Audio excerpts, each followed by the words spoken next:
Bonjour à tous. Enquête et vérité sur le Covid, sur Hunter Biden et tout le système sur l'Ukraine. Modification de majorité au Congrès américain. Il s'est passé décidément énormément de choses ces dernières heures et ces derniers jours aux États-Unis. Et il faut qu'on en parle ensemble. Parce que les médias français, soit n'en parlent absolument pas. 80% de ce que je vais vous dire aujourd'hui, les médias juste français n'en parlent pas, alors que je vais vous donner toutes les sources très officielles. Et puis le reste, ils en parlent, mais assez mal, notamment ce qui se passe à la Chambre des représentants aux États-Unis, où ce qui se passe en fait est très intéressant. Et je vais vous expliquer tout cela. Ces bouleversements aux États-Unis vont vers la vérité. Et ils nous concernent en France. Et une France libre. Parce que le cœur battant du mondialisme, de cette horrible idéologie, est là-bas. Et donc, tout ce qui se passe là-bas a un impact sur nous. Et nous devons nous reprendre notre destin en main en nous battant ensemble avec tous les peuples du monde contre ce mondialisme. Alors, je vais vous expliquer ce qui se passe aux États-Unis d'important. Et vous me direz ce que vous en pensez en commentaire. N'hésitez pas à partager cette vidéo, d'autant plus que les médias français n'en parlent vraiment quasiment pas ou très mal. Et le meilleur moyen de partager, c'est de partager, mais aussi de vous abonner à la chaîne YouTube. Petit bouton en dessous, vous cliquez, c'est écrit s'abonner. Hop, un clic, c'est fait. C'est gratuit, c'est instantané, c'est tout de suite fait. Profitez-en pour appuyer sur la petite cloche à côté pour recevoir les notifications des futures vidéos, des futurs directs sur cette chaîne. Et comme ça, vous donnez de la visibilité aux vidéos mécaniquement, parce que les algorithmes de YouTube, plus il y a de gens abonnés sur la chaîne, plus ils recommandent les vidéos à des gens qui ne nous connaissent pas encore sur la plateforme. C'est exactement ce qu'on vise, bien évidemment. Le direct cette semaine, notre direct ensemble, questions-réponses en direct et actualité ensemble, aura lieu samedi et non pas vendredi, exceptionnellement, samedi 19h. Donc on sera, je crois, le 7 janvier. Voilà, vous notez bien. Je vous attends aux Patriotes. Voilà, le lien pour adhérer ou reprendre votre adhésion annuelle, c'est le même, c'est le premier lien sous la vidéo en description. Vous le trouverez également en commentaire épinglé, vous le trouverez dans les dernières secondes de la vidéo en cliquant sur votre écran. Pourquoi être adhérent ? 1, pour être mis en relation avec des gens qui pensent comme vous près de chez vous, automatiquement. Vous habitiez en métropole, outre-mer ou à l'étranger où on est présent. 2, vous avez accès à des choses, des conférences, à des liens qui vous sont réservés. 3, en ce moment, si vous êtes adhérent à jour jusqu'à jeudi 20h, vous pouvez participer à la grande consultation de démocratie directe interne aux Patriotes. Mais pour ça, il faut être adhérent à jour. Donc, nouvel adhérent ou reprendre votre adhésion, ça a plus d'1 an. Et puis surtout, vous défendez des belles valeurs. Et la France, l'humanité, pour nous et les générations qui viennent. Et ça n'a pas de prix. Voilà. Dans la résistance face à l'oligarchie. Nos belles valeurs, elles sont simples, c'est la paix, la liberté, la dignité, la souveraineté, l'humanité. Mais elles sont rares aujourd'hui dans le combat politique, malheureusement. Je vous attends et vous serez les bienvenus. Le deuxième lien sous la vidéo en description est pour faire un don de soutien aux Patriotes, nous permettant de financer nos actions et nos projets cette année parce qu'on n'a pas eu un centime de financement public, pas d'aide bancaire, rien. Or, on fait, ça coûte cher. Les dons supérieurs à 500 €, on a ajouté un avantage, un service personnalisé pour vous, c'est expliqué sur le site des Patriotes. Dans tous les cas, c'est utile, vital, je dirais même, et défiscalisé aux 2 tiers pour vous, comme l'adhésion et la réadhésion. Profitez-en, 2023 commence, les compteurs fiscaux sont remis à 0. Bravo aux donateurs et aux réadhérents, bienvenue aux nouveaux adhérents Patriotes. Allez, allons aux États-Unis, bouleversement en cours. Si vous avez suivi mes vidéos ces derniers mois, peut-être même ces dernières années, vous ne serez pas véritablement surpris par ce que je vais vous dire là, parce que vous voyez bien qu'il y a un grand bouleversement en cours, il se passe des choses, il y a un processus de vérité qui n'est pas linéaire, il y a des soubresauts, il y a des reculs parfois, il y a des avancées, mais ça avance. En France aussi. Mais aux États-Unis, c'est assez criant parce que il y a des acteurs très tenaces vers le dévoilement de la vérité des enquêtes et l'affaiblissement de Joe Biden au passage, et de son clan. Alors, d'abord l'affaire Hunter Biden. Vous savez, Hunter Biden, c'est le fils de Joe Biden. Allez voir mes vidéos ces derniers mois si vous n'avez pas suivi l'affaire Hunter Biden, mais honnêtement, je pense que vous êtes nombreux maintenant à la connaître. Nouveau rebondissement. Alors après, ce qu'on a appris dans les Twitter files sur Hunter Biden, le début de mea culpa des médias qui disent bah oui c'était vrai, toutes les révélations sur on a fait croire que c'était faux, c'était vrai. Bon, et maintenant nouvel article du Daily Mail, tout récent, ce 2 janvier 2023, repris un peu partout, Fox News, etc. Le titre, un avocat américain estime que le ministère de la Justice cache 400 pages de documents sensibles sur Hunter et Joe Biden, dont des cadeaux en provenance de Chine et d'Ukraine. Cet avocat, c'est un avocat du Colorado qui s'appelle Kevin Evans, qui, en fait, en mars dernier, a saisi le ministère américain de la Justice pour avoir tout document, dit-il, potentiellement pertinent en rapport avec Joe et Hunter Biden sur l'affaire Hunter Biden, au nom, a-t-il fait cette saisine, de la loi américaine sur l'accès à l'information, qui est assez puissante. Et alors d'abord, l'avocat du ministère de la Justice américain était venu devant le tribunal pour dire qu'il y avait 400 documents potentiellement pertinents par rapport à la demande de cet avocat. Puis le ministère de la Justice américain a fait machine arrière, a fait le mort depuis. Et donc, l'avocat en conclut, mais on me dit qu'il y a des choses, finalement on ne veut pas me les donner alors qu'il y a une loi, donc on me cache des choses. Et c'est repris dans tous les médias américains. D'autant que, le 14 décembre, le journal Business Insider a révélé que la National Archive and Records Administration aux États-Unis, donc l'administration nationale pour tout ce qui est archives et enregistrements aux États-Unis, est sur le point de publier, je cite, des centaines de documents internes de la Maison-Blanche du temps de Barack Obama, donc du temps où Joe Biden, par ailleurs, était vice-président des États-Unis, je cite, contenant des informations sur la relation de Hunter Biden avec la société de gaz ukrainienne controversée Burisma. Ces documents datent de 2014.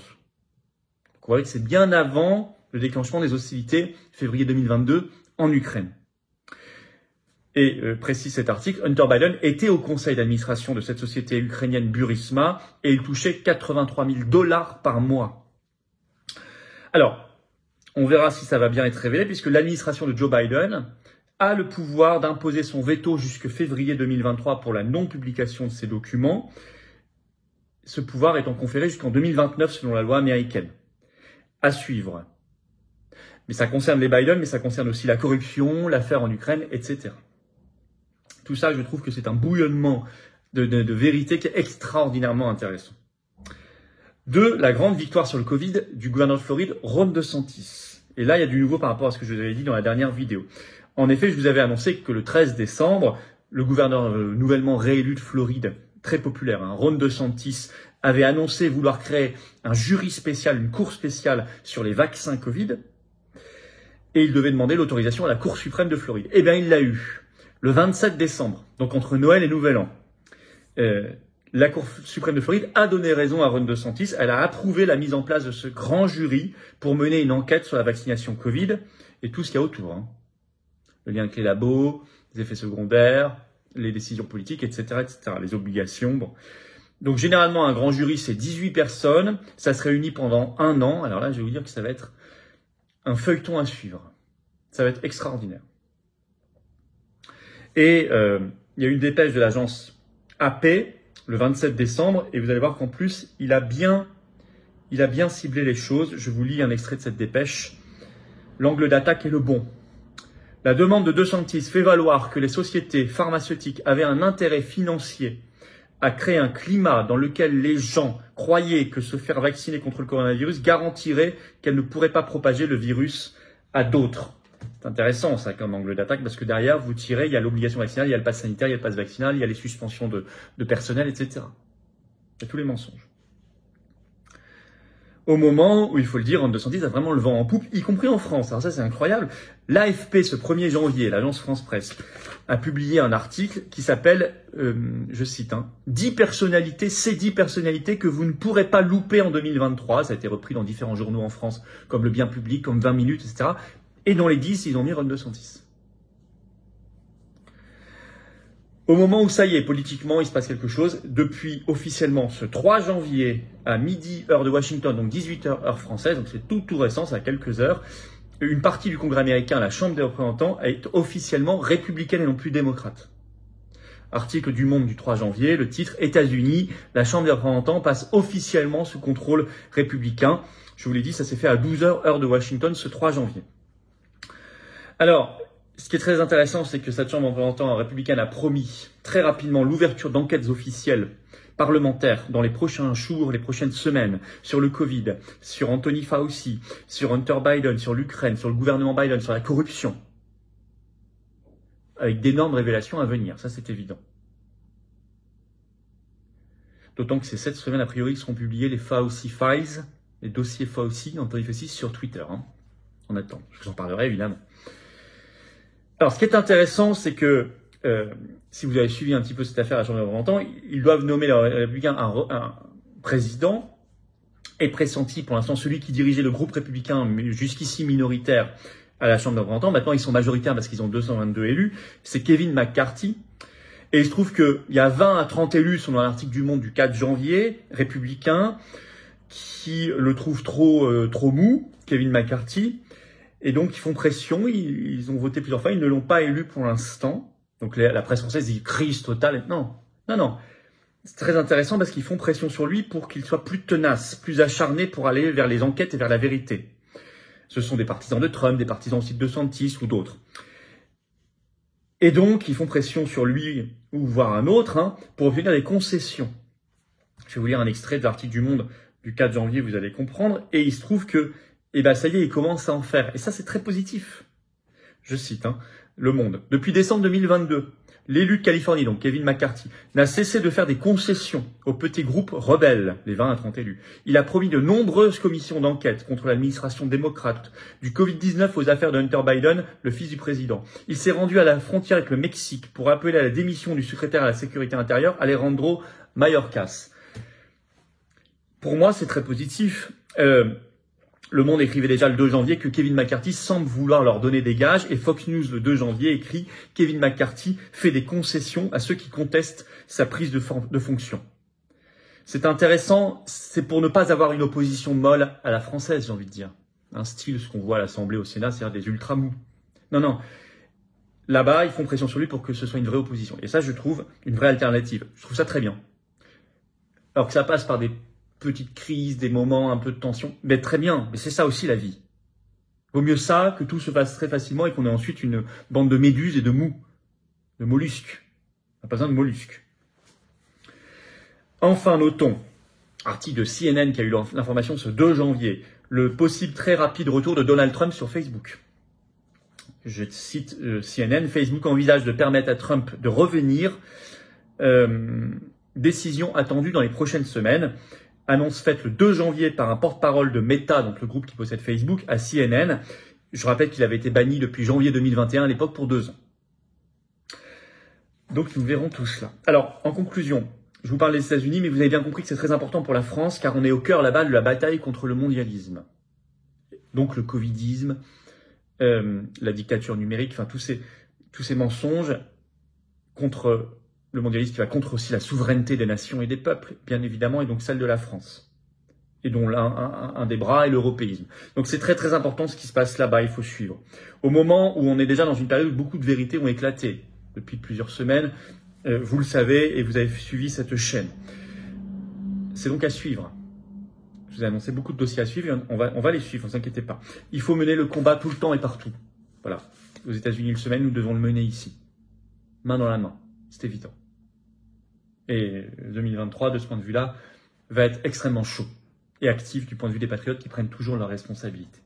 D'ailleurs, dites-moi, quels sont vos centres d'intérêt, de combat, vos propositions en réponse libre d'amélioration, etc. C'est l'objet de la consultation de démocratie directe en cours. Si vous êtes adhérent à jour des patriotes, si vous n'êtes pas encore adhérent, c'est le moment d'adhérer, ou de vous remettre à jour si vous avez adhéré il y a plus d'1 an. Pour cela, il y a un lien pour l'adhésion et réadhésion. C'est le premier lien sous la vidéo en description. Au-delà de tous les autres avantages d'être adhérent des patriotes, de vous battre pour vos enfants, petits-enfants, pour vous-même, votre pays, la France, notre humanité, nos belles valeurs. Je vous attends aux patriotes. Vous pouvez adhérer ou réadhérer. Vous trouverez également ce lien en premier commentaire épinglé dans quelques secondes en cliquant sur votre écran. Vous trouverez également un lien pour faire un don de soutien aux patriotes. Le deuxième lien sous la vidéo en description. Le don comme l'adhésion et la réadhésion est défiscalisé aux 2 tiers pour vous. Aux 2 tiers pour vous, pensez-y, profitez-en. Ça permet de financer nos actions, sachant qu'on n'a pas eu un centime de financement public.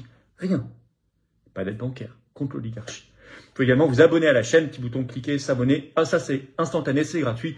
Et plus vous êtes abonné à la chaîne, plus on va vers les 500 000 abonnés qu'on fêtera ensemble, dignement, comme il se doit, énormément. Et plus vous faites circuler les vidéos mécaniquement. Grand merci à ceux qui vont s'abonner à la chaîne et à ceux qui l'ont fait aussi récemment. Voilà, la carte orange, quand vous êtes adhérent, réadhérent aux patriotes, elle est là. Et faire un don de soutien, je vous l'ai dit, tous les liens sont sous la vidéo, en description. Bravo à vous, notre direct aura lieu cette fois-ci ce samedi 7 janvier à 19h et non pas vendredi, exceptionnellement. Notez-le. Vive la France!